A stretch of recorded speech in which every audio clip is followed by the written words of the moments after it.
नाशिक पश्चिम विधानसभा मतदारसंघाचे मनसेचे अधिकृत उमेदवार दिनकर पाटील यांच्या प्रचारार्थ मनसे पक्षप्रमुख राजसाहेब ठाकरे यांच्या भव्य जाहीर सभेचं आयोजन काल सायंकाळी सातपूर अशोकनगर येथील जाणता राजा या मैदानावर करण्यात आले होते। राज ठाकरे यांचं आगमन होताच फटाक्यांची आतिषबाजी, राजसाहेब आगे बढोच्या घोषणांनी परिसर दणाणून गेला होता। तर नागरिक, महिला, तरुणांच्या प्रचंड मोठ्या जनसमुदायानं जाणता राजा मैदान ओव्हरफ्लो झालं होतं। राज्यातील गलिच्छ राजकारणावर घणाघात करत नाशिकच्या विकासासाठी केलेल्या कामाची आठवण करून देत रेल्वे इंजिन निशाणीचं बटन दाबून मनसेच्या उमेदवारांना प्रचंड मतांनी विजयी करा असं आवाहन या सभेत राजसाहेब ठाकरे यांनी केलंय। खरं तर आता शेवटच्या ज्या सभा आहे या शेवटच्या सभांमध्ये येऊन तुमचं फक्त दर्शन घेणं हेच माझ्यासाठी सर्वात महत्वाचं आहे। असे कमी मतदारसंघ आहेत की ज्या मतदारसंघामध्ये मी एका मतदारसंघामध्ये दोन सभा घेतल्या। त्याचा हा एक मतदारसंघ आहे आमच्या दिनकर रावांचा।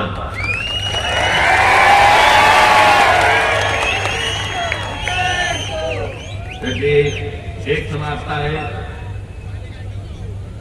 आणि एक माझं भाषण संपलं की पुढची सभा लगेच तिथे दुसरीकडे दिनकर पुढे।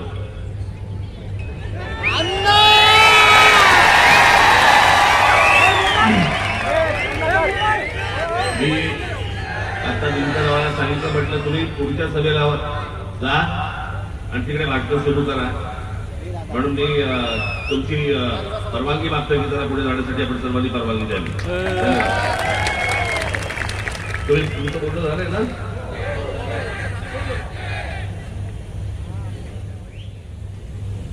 मला फक्त आपल्याला कल्पना द्यायची, जाणीव करून द्यायची आणि आपण पुढेही गाफील न राहता न विसरता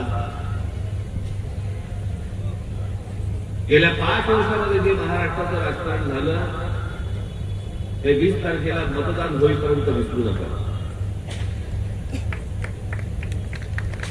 ज्या प्रकारचं गलिच्छ राजकारण या महाराष्ट्राने गेल्या 5 वर्षामध्ये पाहिलं हे भारताच्या इतिहासामध्ये कोणत्याही राज्यामध्ये आजपर्यंत कधीही कोणी पाहिलं नाही। इतकं गलिच्छ राजकारण महाराष्ट्राने पाहिलं। या नाशिक पश्चिमच्या मतदारसंघाला खरं तर नाशिकची औद्योगिक नगरी म्हणतात त्याला। येणा या मतदारसंघाला इतके उद्योग आहेत, त्याचे अनेक 500 जवळपास बंद झाले, अनेक लोक बेरोजगार झाले, अनेक उद्योग येऊ इच्छितात पण त्यांना ज्या प्रकारच्या गोष्टी पाहिजे सभोवताली त्या मिळत नाहीयेत। राजकीय अडथळे सगळे सुरू होतात। तुमच्यापैकी अनेक जे तरुण आहे इथे माझ्यासमोर बसलेले आहेत, तरुणी आहेत, अनेकांना माहिती पण नसेल ही गोष्ट आहे 97-98 सालची। महिंद्रा कंपनी इकडे होती पण महिंद्रा कंपनीचं एक्सपान्शन उद्योग वाढवायचा होता, त्याच्यासाठी म्हणून त्यांना तुम्हाला आठवतं स्कॉर्पिओ अशी गाडी त्यांनी काढली आणि सगळ्या गोष्टीला कंटाळले होते। आणि महिंद्रा ज्याला सरकारी हस्तक्षेप, सरकारी त्रास, सरकारी अडचणी ज्याला म्हणतो आपण, कंटाळले आणि विकत ते। आणि एके दिवशी माझ्या कानावरती आलं की आनंद महिंद्रा ही इंडस्ट्री घेऊन चेन्नईला चालली। म्हणाले की मला नाही, मला इन्व्हेस्टमेंट नाही करायची, नाशिकमध्ये मला नाही यायचं, मला चेन्नईमध्ये तामिळनाडूमध्ये मला चांगल्या सुखसोयी मिळतात, तिथे ते तामिळनाडूमध्ये जातो। मला कळलं आपली आनंद महिंद्रा भेटलं। त्याच्यामध्ये काही इथे नाशिकमध्ये पण लोक होते। मी आनंद महिंद्रा भेटल्यावरती मी त्याची अडचण समजून घेतली, म्हटलं काय प्रॉब्लेम आहे तुमचा, ऐका।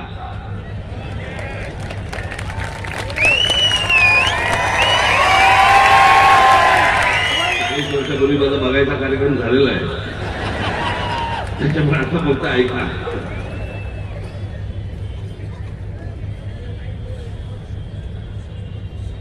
आणि मग मी आनंद महिंद्राशी बोलल्यानंतर मी आनंद महिंद्रांना म्हणजे बाळासाहेबांकडे घेऊन गेलो, बाळासाहेबांना सगळं सांगितलं आणि मग सगळ्या गोष्टी पुढे झाल्या आणि तो आनंद महिंद्रांचा प्लांट हा नाशिकमध्ये राहिला, थांबला आणि हजारो मुलांना मुलींना तिथे नोकऱ्या मिळाल्या। ठीक आहे, नाशिकचा नागरिक होता पण मी महाराष्ट्राचा नागरिक होतो. माझ्यासाठी सगळी शहरं माझ्यासाठी महत्वाची आहेत. माझ्या महाराष्ट्रामधल्या प्रत्येक तालुक्यामध्ये, प्रत्येक जिल्ह्यामध्ये उद्योग आले पाहिजेत.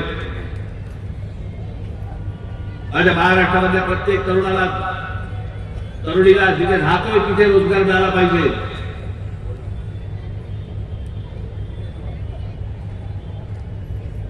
या गोष्टींचा विचार करायचा आहे की हे ह्यांचं जे राजकारण सुरू आहे आता, विचार करून बघा तुम्ही. महाराष्ट्रामध्ये ज्या प्रकारचं राजकारण खेळलं गेलं,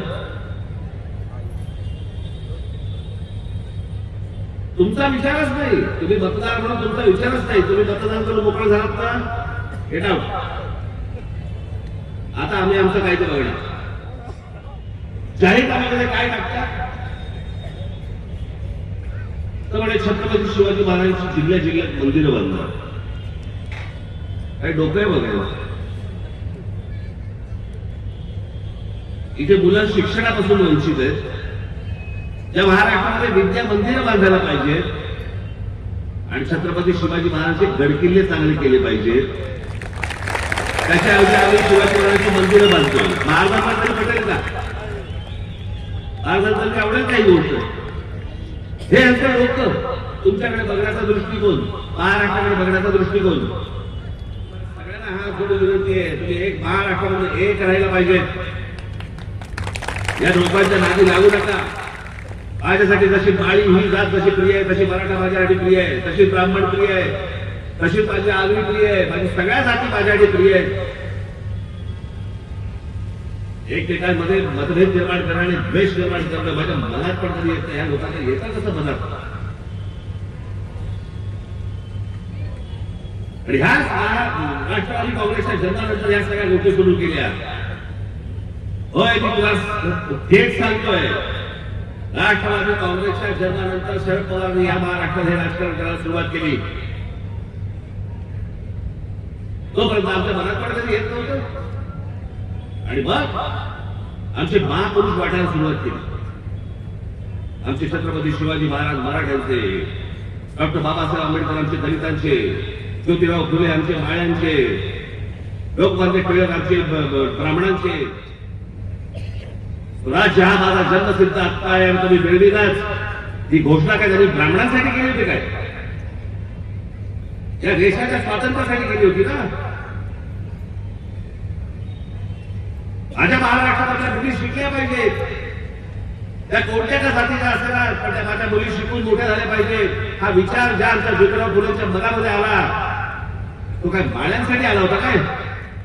18 पगड जातीला एकत्र घेऊन स्वराज्याची स्थापना करणारे आमचे शिवछत्रपती, त्यांनी हा महाराष्ट्र मराठ्यांचा भाग, मराठ्यांसाठीचा लढा आहे असं केलं होतं का? हे खाण राजकारण गेल्या 25-30 वर्षामध्ये या शरद पवार साहेबांनी इथे महाराष्ट्रामध्ये आणलं. आजही तेच सांगेल, तुम्ही बळी पडू नका या गोष्टीला. हे माझ्या 2-4 सभांमध्ये सांगितलंय, पुन्हा एकदा सांगतो. याचं कारण तो स्क्रू जो आहे ना, तो तुमचा फिट झाला पाहिजे.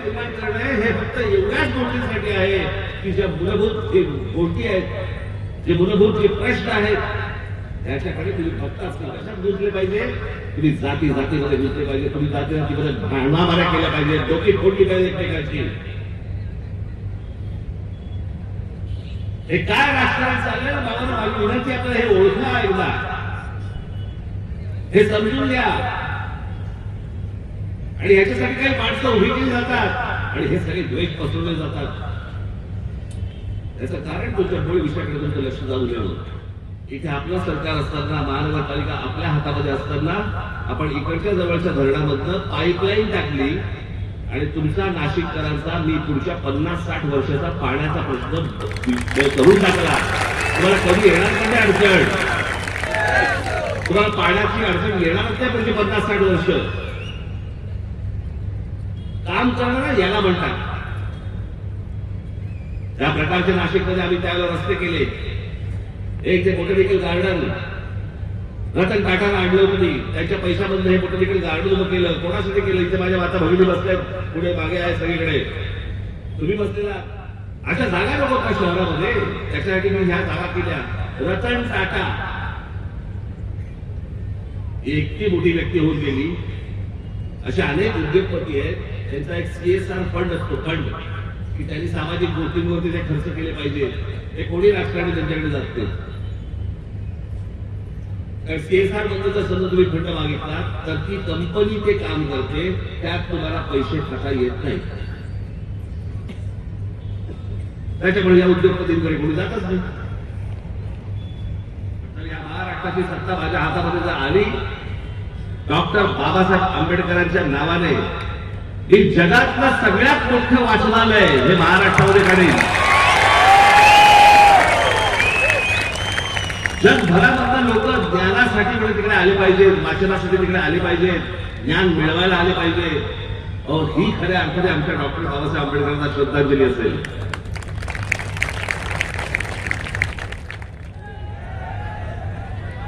आमच्या महाराष्ट्रामध्ये जास्तीत जास्त मुली या शिकल्या पाहिजेत, शिक्षणापासून त्या वंचित राहता कामा नयेत. जितक्या म्हणून आपल्याला मुलींच्या शाळा काढता येतील, त्यांना शिकवता येईल, ते आपण शिकवलं पाहिजे. ते जर शिकवलं तरच आमच्या ज्योतिबा फुलेंना आपण श्रद्धांजली वाहू शकतो. नाही तर कशासाठी यांच्या फोटोवर लावायचे हो. शिवछत्रपतींचे आमचे गडकिल्ले उभे केले ना, आमच्या पुढच्या पिढ्यांना आम्हाला सांगता येईल, अरे आमचा राजा कोण होता, त्याने काय केलं. स्वराज्य, स्वतःचं राज्य. आजपर्यंत सगळ्या बाहेरच्या लोकांनी या हिंद प्रांतावरती राज्य केलं, पण या हिंद प्रांतामध्ये एक माणूस उठला आणि ज्याने एक आवाज दिला, स्वराज्य. इथे राज्य कोण करणार असेल तर आम्ही राज्य करू, तुम्ही नाही करायचं राज्य. आज ज्या माणसाने आम्हाला तो स्वाभिमानीपणा दिला, त्याच्याबद्दल आम्ही काय करतोय, आम्हाला त्यांची मंदिरं बांधायची, आम्हाला त्यांचे पुतळे बांधायचे. त्यांचा विचार कसा कायम राहील याच्याबद्दल आमच्याकडे काही गोष्टी होत नाही. आमच्या डॉक्टर बाबासाहेब आंबेडकरांनी काय विचार दिले आम्हाला काही देणं घेणं नाही. आम्ही फक्त जयंती आणि पुण्यतिथींना फक्त विचार करू.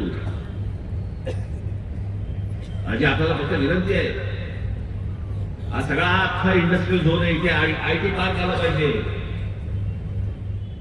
तुम्ही माझ्या हातात सत्ता द्या, माझे आमदार निवडून द्या, त्यांच्या नावाला निवडून द्या, या भागात IT पार्क आणली.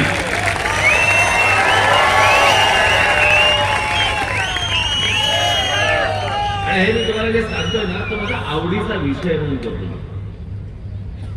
माझ्या गळ्यामध्ये मुख्यमंत्री पदाची माळ घाला, मला खुर्ची द्या, मला कुठल्याही पदावरती बसवा, कुठल्याही सत्ता पद द्या. मी ह्याच्यासाठी हातातलेला माणूस नाहीये. आज घेणं घेणंही नाही त्या गोष्टीची. मला असं वाटतं की माझं राज्य मोठं झालं पाहिजे, माझं राज्य चांगलं झालं पाहिजे. माझे बांधव, माझ्या भगिनी किल्ले सगळेजण त्यांना घरात बाहेर पडल्यावर एक समाधान वाटलं पाहिजे की अरे मी नाशिकमध्ये राहतोय, माझ्या उत्तम शहरामध्ये राहतोय.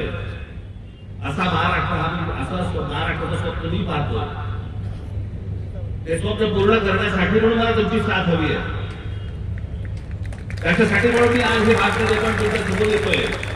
आपण गेल्या 5 वर्षामध्ये ज्या घटना घडल्या, गोष्टी घडल्या, जे तुम्हाला फसवलं गेलं, जो तुमच्या मताचा अपमान झाला, त्याचा बदला तुम्हाला या महाराष्ट्राला येत्या 20 तारखेला घ्यावा लागेल.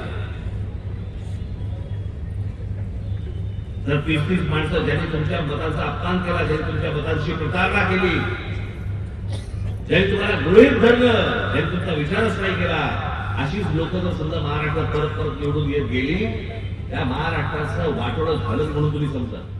कारण ज्यांनी हे असं केलं त्यांचा जर समज झाला की आपल्याला परत मतदान झाले, आपल्याला निवडून दिले, म्हणजे आपण जे केलंय महाराष्ट्राबरोबर ते योग्य केलंय असं त्यांचा समज होईल.